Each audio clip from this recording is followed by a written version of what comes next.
And here we have our test subject, a 2014. And what we had happen here was that she was pulling out of the garage, which is very normal.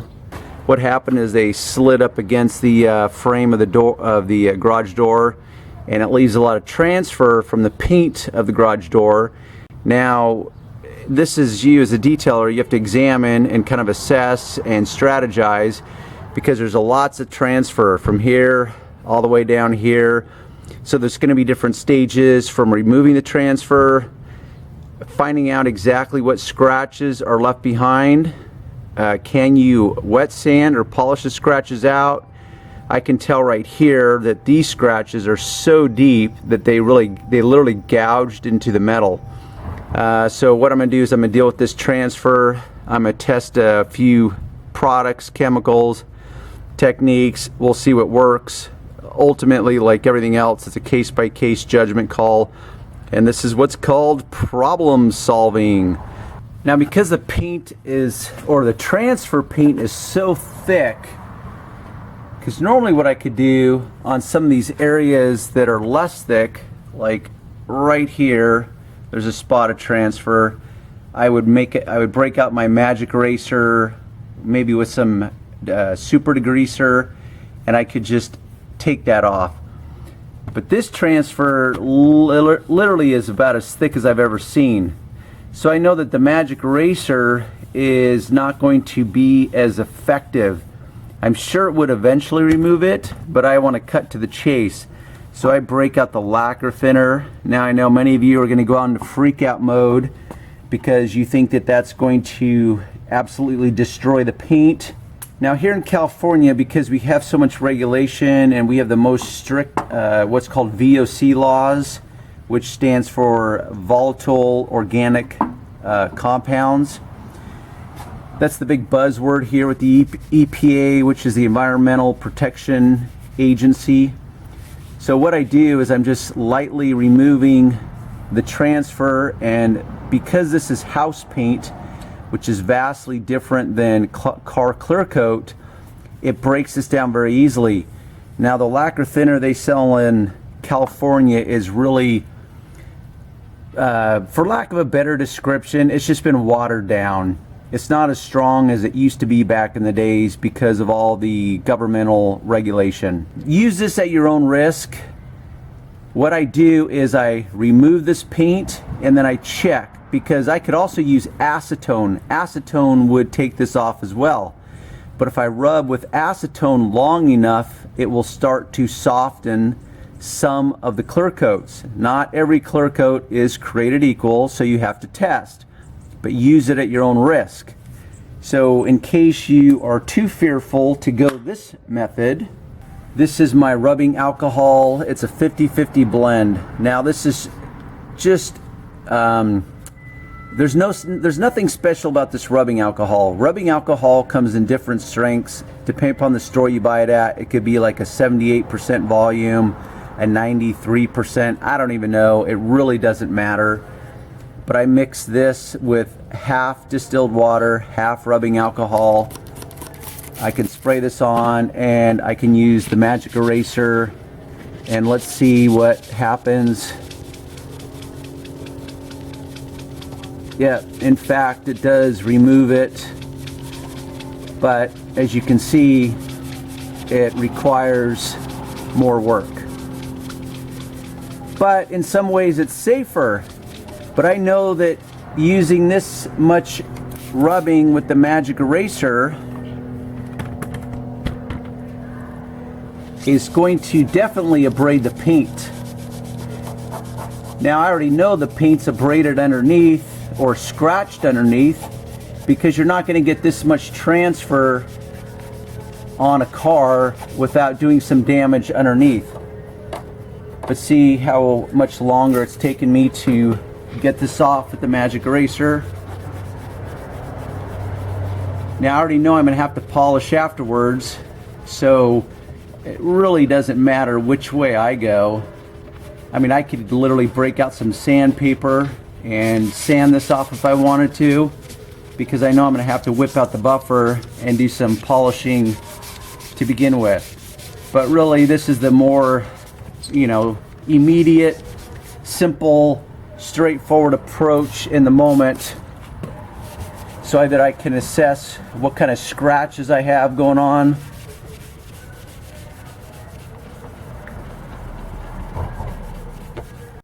Now, before I started this, I had a discussion with the customer, and I told them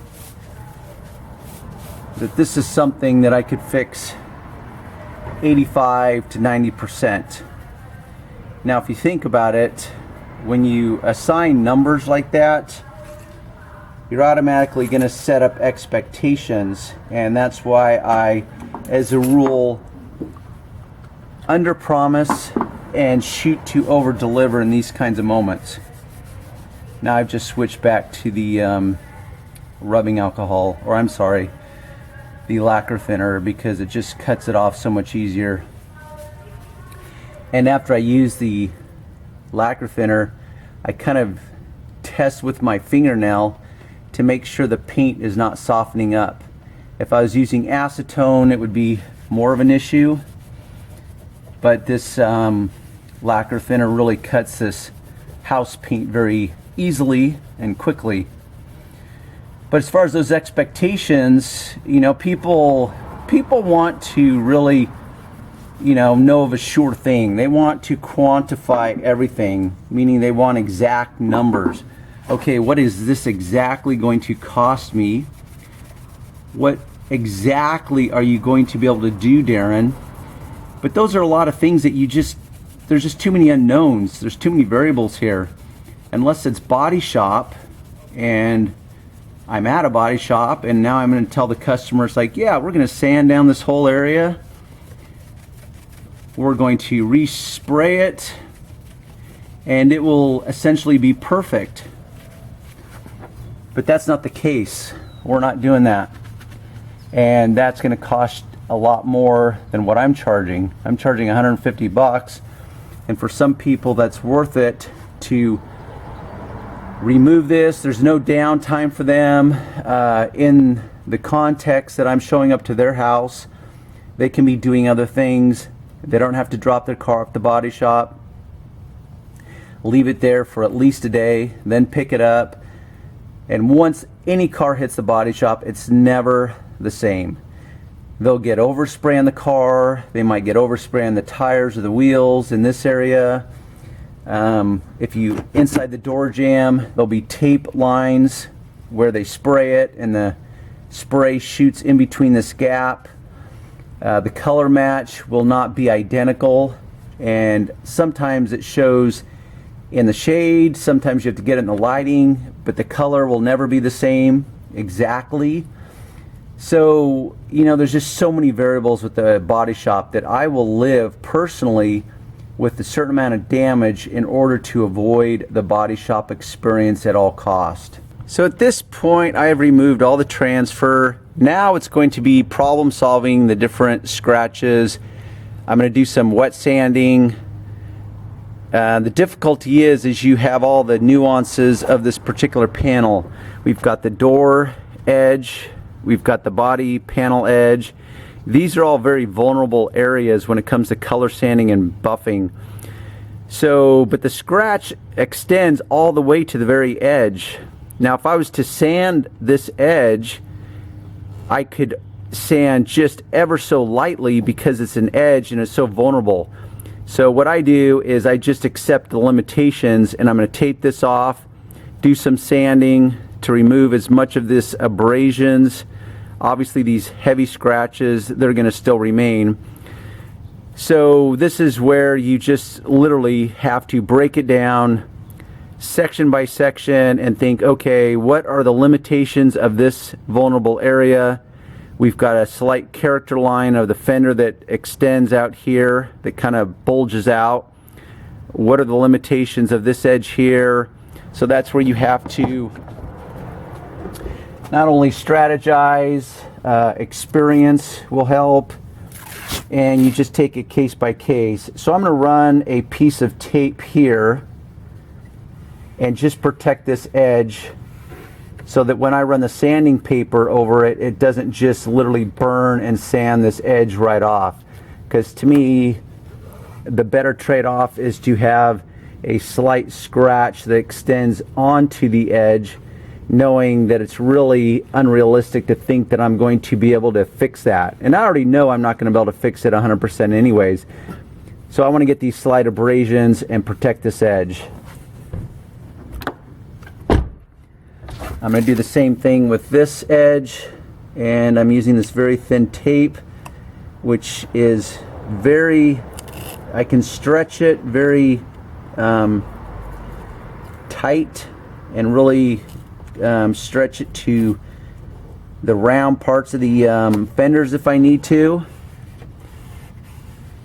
That way now I can just sand straight over this and know that I'm not going to burn through the edges. I've got my DA polisher and I'm using 3000 grit. It doesn't really need to be overly aggressive with this. I'm just going to use a spray quick detailer. I'm going to do a visual inspection of my pad since I'm not getting it totally wet and I don't feel anything. So now I'm just going to saturate it.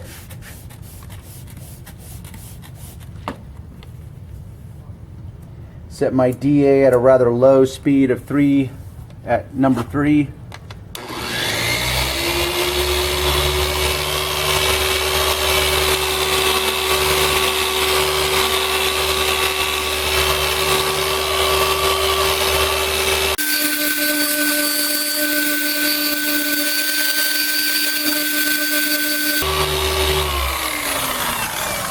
Now I'm really not going to overthink this part. I'm not going to pull out the paint gauge and determine how thick it is.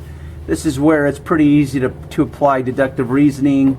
The car's only a year old and I already know that I'm not going to be able to color sand these scratches out 100%. I'm just trying to get rid of the abrasions as much as possible, and I also do what's called a fingernail test, and I can grab the edge of these with the fingernail, and that will determine as a rule that it has already scratched through the clear coat.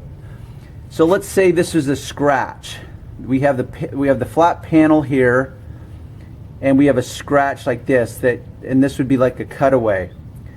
So if the scratch, let's say the clear coat is, let's say this clear coat is this thick right here. Oh, I'm sorry.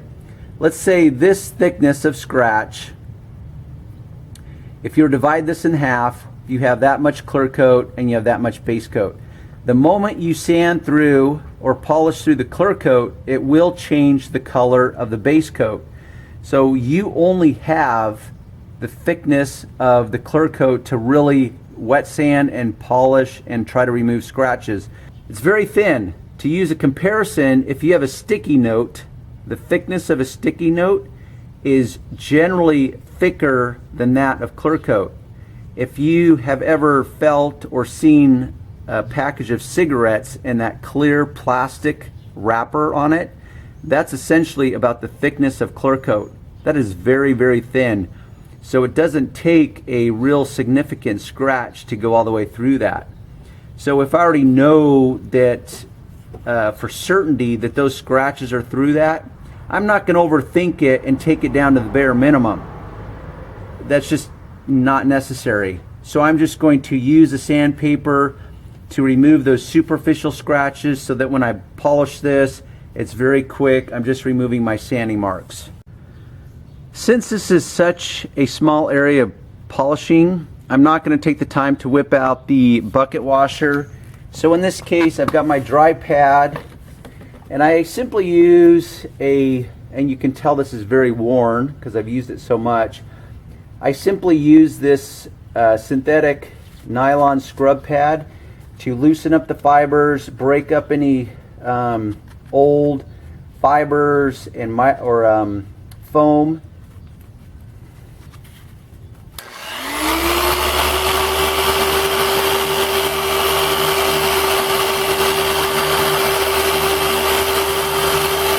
This way I know I've got a clean pad, and by clean what I mean is that there's no debris or anything that could have possibly rested on this and got stuck in it. So Normally, if I use the pad washer, this would be a little wet. So what I can do, and this is part of what's called seasoning your pad, is I'm going to take my quick detailer and I'm going to shoot it twice. That's it, just 2 times. And I'm going to basically rub it in. Now, liquid, as in water, will help your polish flow better. But what happens if you use too much water, it creates kind of a soupy mess, and it'll still work. It's kind of diluted down the abrasives within the polish, but it also makes it harder to remove. And it's just one of those things that you have to kind of experience yourself to fully appreciate. I just know that that's what happens. So I barely use any liquid on it, just to, I wouldn't even call it damp. Anyhow, you saw me, 2 shots.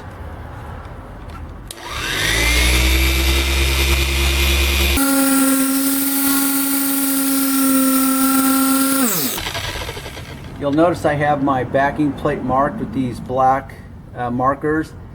That will tell me when in fact I'm using too much pressure and it has stopped spinning. It's still vibrating and it's still going to polish, but it's not spinning any longer.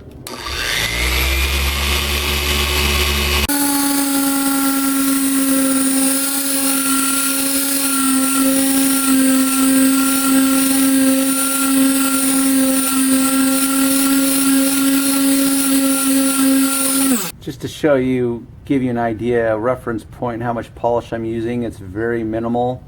There's about 7 little droplets on here.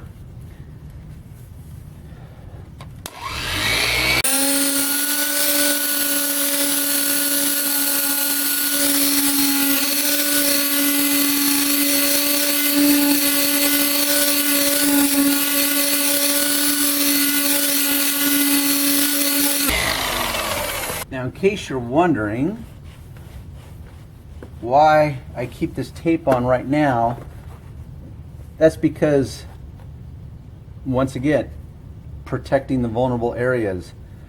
So if I sanded with this tape on, I know the sanding marks are stopping at that tape, and I'm going to need to polish more aggressively in order to remove those sanding marks. And I still want to protect these edges. So at this point, now that the sanding marks are completely removed, I can remove this tape and then I can tap these areas with the buffer.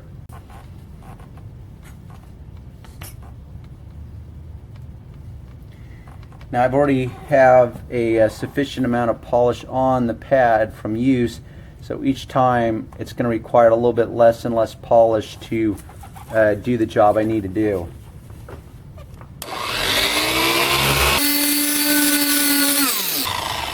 Now you see what happened there? That's a big no-no. You don't ever want to put polish directly on your pad and rub it straight over a seam. But I already know I'm going to have to open this door and polish on the inside of that lip in order to get that lip a little better. So it was a non-issue for me. But you can see, like right there, excess of polish. I'm not a big fan of that.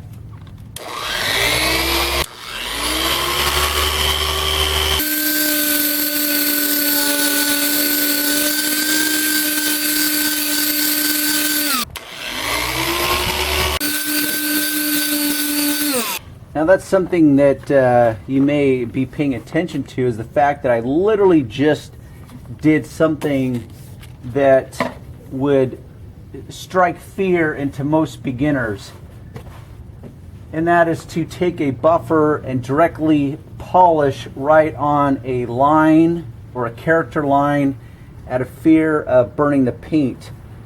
And that's what is so safe about these buffers versus a rotary buffer, is that most of you will be, because of all the chatter on the forums and all the BS that you hear about, you know, burning paint and leaving holograms and so on and so forth, you'll notice that I literally polished right over this character line. The clear coat is fully intact. I removed all the abrasions on it, but I did not burn through the clear coat. And that's a demonstration of a couple things. One, that these are very user-friendly and very safe. And two, I did not lay into it with 20 pounds of pressure either. I responded appropriately based on the circumstances, which I know that this is a sensitive area, so therefore I respond appropriately in a manner which is that Darren holds the buffer just enough to remove the abrasions, but knowing through experience also, which is that don't underestimate the power of experience, and that's just something that you have to experience yourself. I'm just trying to get you through that learning curve quicker rather than later. But this is now abrasion free. The clear coat is still intact, and it's where I want it. Same with this edge here. So those areas that were taped up, now it's all polished the way it should be.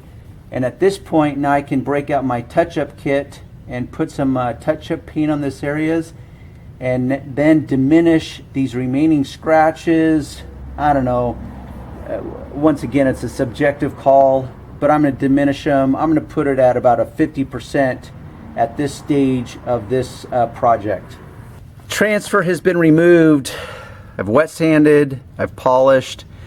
This is the glory that remains. We've got these deep gouges that are literally gouged. They're not just scratched into the paint to the metal. This metal is literally gouged. That is deep. So at this point, and these scratches right here are so fine, you really can't put touch-up paint over it. I mean, you could, but that's exactly what it would look like. Would be a big, swipe of touch-up paint on top of the surface. That's not really ideal. So this is just one of those things that you just kind of have to live with, because touch-up paint, you want some kind of crevice or scratch in order to receive the touch-up paint, so the touch-up paint can sit down within that scratch. And then you can wipe off the touch-up paint on the surrounding areas and kind of blend it in. What I have is my kit. Many of you have asked, it's Applied Colors. It comes with a swatch of, I think, like 500 colors. So what you do is you match up the color. Here we have the grayscale metallic, and so what you do is you match up the color that best matches that. And touch-up paint's a good add-on for you detailers. I found that the most difficult part, obviously there's techniques to everything, but one of the more difficult parts is managing people's expectations, and so they know the limitations of what you're doing, and you don't create, or you don't manage their unrealistic expectations. Because a lot of people think that with touch-up paint, it's like this miracle cure, similar to a body shop, where they're going to come out and they're not going to be able to see a single blemish. Well, that's just unrealistic. What I tell people is, hey, right now, if you were to walk by your car, most people would notice this from normal viewing distances. Now, this lighting may not be ideal for you to see. Most people would notice that. What I want to do is I want to now camouflage it to the point where the common person or passerby is not going to even notice that. You would have to point it out to them as a car owner for them to even have it come on their radar. So that's what I explain to people, and if I still feel there's hesitation or uncertainty on their part, that's where I explain it's like, hey, you've got different choices. You can take it to a body shop, and they're going to have to repaint this panel, this door. It will not match completely. In the shade, it may look perfect, but then you get it out in the sun and you will be able to see a difference. I also tell them that there's going to be downtime. The cost is going to be hugely increased. I'm charging $150 a body shop for this moment. Based on the body shop you choose. This is a BMW. Obviously, you're not going to be going to One Day Auto Body or Mako for this type of work. You're going to go to a high-end shop that really knows what they're doing and can really perform. And that's going to be an $800 to a $1,200 moment. For most people, as I like to do with a lot of things, when you put that responsibility back on them, it's like, hey, Johnny customer, how does that sound to you? 2 to 3 days of downtime with your car, $800 to $1,200, and yeah, it will be mostly perfect, but there's always going to be trade-offs if you have a very critical eye. So for most people, this is a pretty good trade-off. So briefly to explain this kit, you have this tray over here. This kit really is cool. It's very compact. You've got these 2 trays of your base colors that you mix. And so this is the finished result from normal viewing distances. As you can plainly see, there's still, you know, damage there. There's no mystery. That's why I told the customer 85 to 90%. So at this point, when people are looking at your car, is that going to jump out at you? No, it's not. Is it still visible? Yes, it is. And that's the trade-off, and this is part of managing expectations. Now, if you look at this scratch here, it was so deep. Now, I could have filled it with some body filler, but then if you truly fill that flat and then you apply paint over it, then essentially you have paint sitting on top, and every little nuance is going to cast a shadow. So right now the light is catching the bottom edge of this scratch, and it looks like there's no paint there, when in fact there is paint in there, but it's catching the shadow, and so it's creating a light spot. And every time you turn this car, it's going to give you a different perspective. But with this kit, what you do is you apply the paint and then use this leveler liquid. It's like a watered down, and I don't literally mean they add water to it, but it's a less aggressive solvent. And what you do is you slide a pad across it, and it removes the paint that's on the surrounding edges, so it literally just sits within the scratch itself. So I'm going to apply just a spray visual enhancer on this. Officially, you're supposed to let this paint cure, so I'm not going to use a traditional wax on it, but that's my job to completion. So check out my website. I'll have some links to it, and of course, if you like the channel, subscribe. I'm constantly producing more and more videos. How about this? I don't want to set up on the tripod. So I'm constantly producing more and more videos. If you like it, thumbs up it. If you got a comment, go for it. Just know I'm incredibly busy, 10, 12-hour days, so I don't have time to respond to everyone. I wish I did, trust me. Wish I could give this full in-depth response back to everyone. I just don't. But thanks for tuning in.